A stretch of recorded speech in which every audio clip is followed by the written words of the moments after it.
একটা গ্রামে দুটো গরিব ব্রাহ্মণ থাকত আর ভিক্ষা করে জীবন যাপন করত। যেই দিন ভিক্ষা করে কিছু পেত না সেই দিন ওরা না খেয়ে থেকে যেত। বেচারা দুই ভাই কষ্টের সৃষ্টির জীবন যাপন করত। দাদা, আমার অনেক খিদে পেয়েছে। যদি কিছু ভিক্ষা পাই তাহলে খেয়ে নেবে। দাদা, আমরা 4টি ঘরে ভিক্ষা চেয়ে নিয়েছি, কিন্তু এখনো অন্যের একটা দানাও পাইনি। রাজেশ্বর, এই বছর বর্ষা সময় মতো না হবার কারণে অনেক কৃষকের ফসল বরবাদ হয়ে গেছে। তাতে আমাদের কি যায় আসে? আমরা তো ব্রাহ্মণ, কৃষক কি থরি? আরে আমার বোকা ভাই, তুমি তো গণিতটা বুঝলে না। বর্ষায় ফসল ধ্বংস হয়েছে। ফসল ধ্বংস হবার কারণে দামও অনেক বেড়ে গেছে। সেজন্য লোকেরা দান করা বন্ধ করে দিয়েছে। তো দাদা, এবার আমরা কি করব? আর একটি ঘরে ভিক্ষা চেয়ে দেখি। আর কি? হে ভগবান, ওই ঘর দিয়ে আমাদের খালি হাতে ফেরাবেন না। ওই ঘরে যাই, চলো। ভিক্ষা দাও মা, ভিক্ষা দাও মা। আমার কাছে শুধু এটাই আছে, দয়া করে গ্রহণ করুন। ভগবান আপনার মঙ্গল করুক। দুজন সেখান থেকে চলে যায়। দাদা, এখান থেকে শুধু এতটুকুই ছোলা পেয়েছি, এবার কি করি? এখান থেকে চলে যাই, আর কি করা যেতে পারে?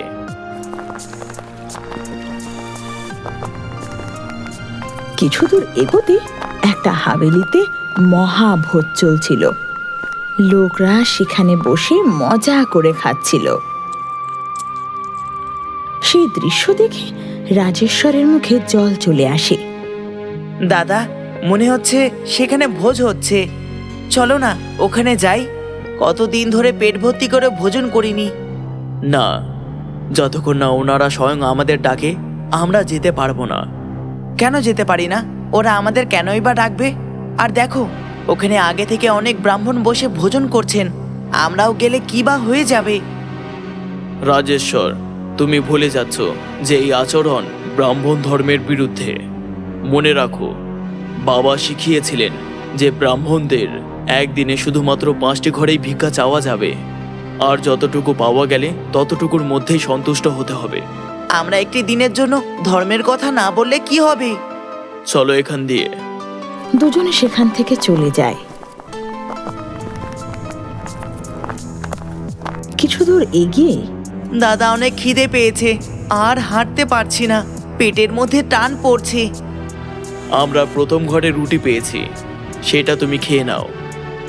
রাজেশ্বর তার থলে থেকে কাগজে মোড়ানো রুটি বের করে। রাজেশ্বর যেই সে খাবার খেতে যাবে অমনি ওর সামনে একটা বুড়ি আসে। বাবা, 2 দিন ধরে কিচ্ছু খায়নি। মা, আমরা গরিব ব্রাহ্মণ, আমাদের কাছে পয়সা নেই। কিছু খাবার থাকলে তাই দে বাবা, ভগবান তোর মঙ্গল করবে। দীপেশ্বর তখন রাজেশ্বরের দিকে তাকায়, আর রাজেশ্বর রুটির দিকে তাকায়। দীপেশ্বর সেই রুটি তুলে মহিলার দিকে এগিয়ে দেয়। মা, আপনি এটি নিয়ে নিন। বাবা, এটা তো তোদেরই। আপনি আমাদের চিন্তা করবেন না, আপনি এখানে বসুন আর ভালোভাবে খান। সেই বুড়ি তখনই বসে সেই রুটি খেতে লাগে, আর রাজেশ্বর ওকে দেখতে থাকে।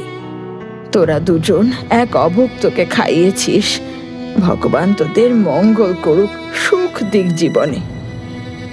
এটা রাখ। আমাদের এটি দিয়ে কি হবে? আপনি এটি রেখে দিন। না বাবা, এটা বলে না, এটা আমার আশীর্বাদ।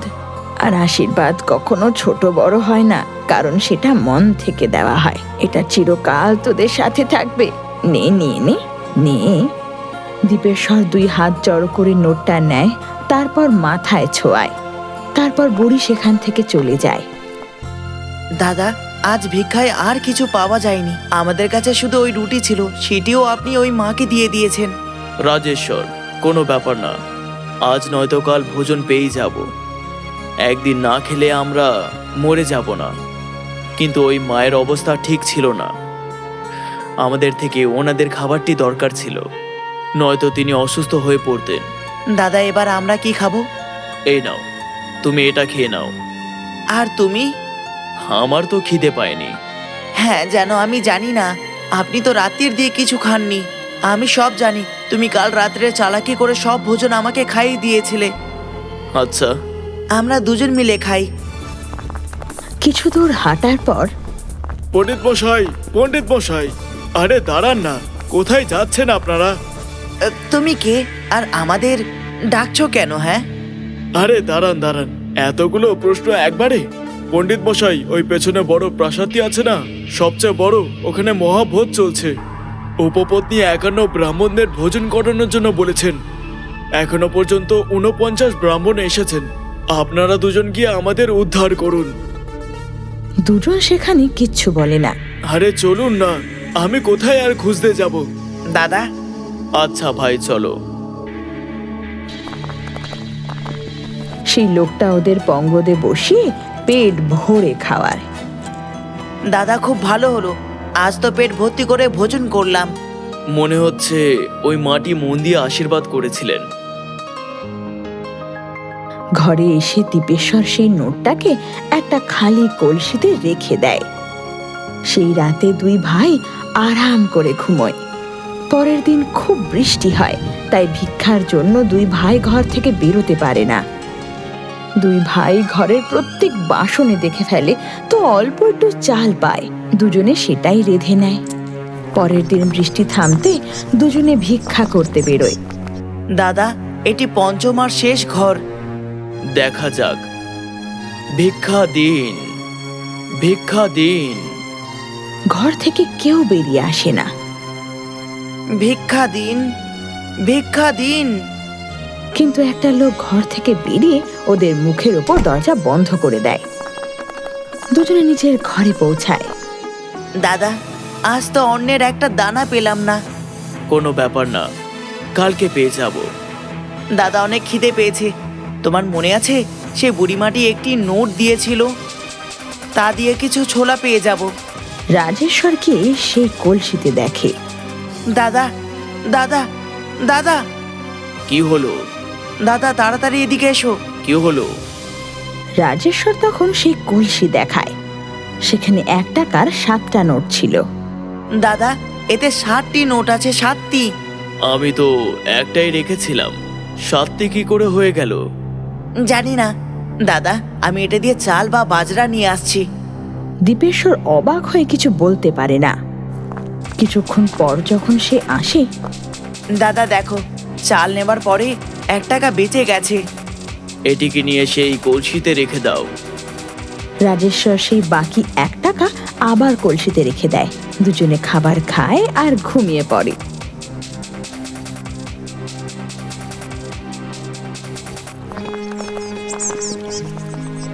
পরের দিন বিকেল বেলায় রাজেশ্বর আবার কলসি দেখে, কিন্তু সেখানে শুধু 1 টাকাই ছিল। দাদা, আমি তো ভেবেছিলাম এই নোটটি চমৎকারই আছে, কিন্তু আজ তো এটি একটি পড়ে আছে। বেশি লোভ ভালো নয়, বুঝলে? আজ আমরা ভালো ভিক্ষা পেয়েছি। এটা ছাড়ো, চলো গিয়ে ভোজন করি। পরের দিন ওরা আবার ভিক্ষা করতে বেরোয়। ভিক্ষা দিন, ভিক্ষা দিন, ভিক্ষা দিন, ভিক্ষা দিন। কিন্তু কোনো ভিক্ষা পায় না। দাদা, আজ মনে হচ্ছে ছোলাগুলি দিয়ে দিন পার করতে হবে। রাজেশ্বর ঘরে ফিরে আবার সেই কলসি দেখে। আজকেও সেখানে 7টা নোট ছিল।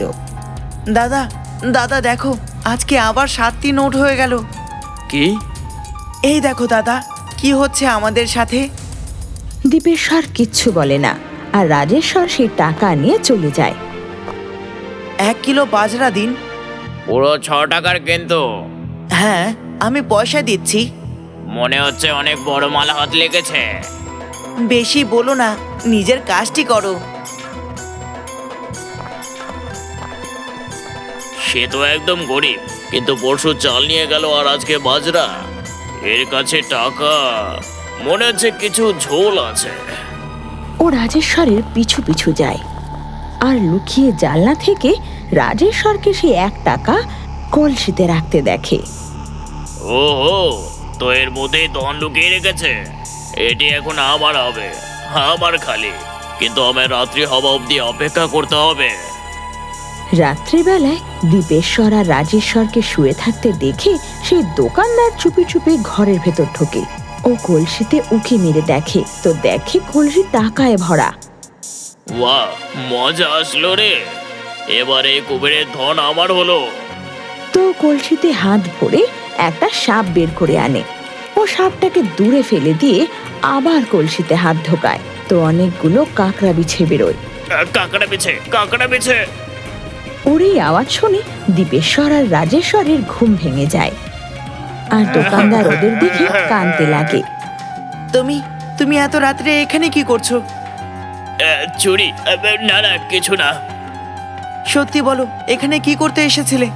আমি তোমায় এতে টাকা রাখতে দেখেছিলাম, তাই আমি ভাবলাম এতে অনেক ধন হবে, কিন্তু এর মধ্যে তো কাকড়া বিছে ছিল। কি কাকড়া বিছে? দীপেশ্বর কলসিতে উকি মারে, এতে কাকড়া বিছে নয়, শুধু একটি টাকা আছে। কিন্তু দোকানদার সেই কলসিতে উকি মেরে অবাক হয়ে যায়। বাবারে, এতে কোনো নোট নেই, কাকড়া বিছে ভর্তি। না, এতে শুধু একটি নোট আছে। কাকড়া বিছে আছে। আমি সব বুঝতে পেরেছি। তুমি কি বুঝলে দাদা? আমাকেও বলো। তোমার সেই বুড়িমা মনে আছে, যিনি আমাদের এই 1 টাকার নোট দিয়েছিল?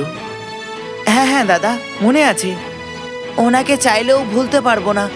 উনি আমাদের ভোজনের সমস্যা সমাধান করে দিয়েছে। এই নোটটি সেই দিনই 1 থেকে 7 হয়, যেদিন আমরা কোনো ভিক্ষা পাই না। এই নোটটি চমৎকারী, আর মা আমাদেরকে কেবল আমাদের সমস্যা সমাধান করার জন্য দিয়েছে।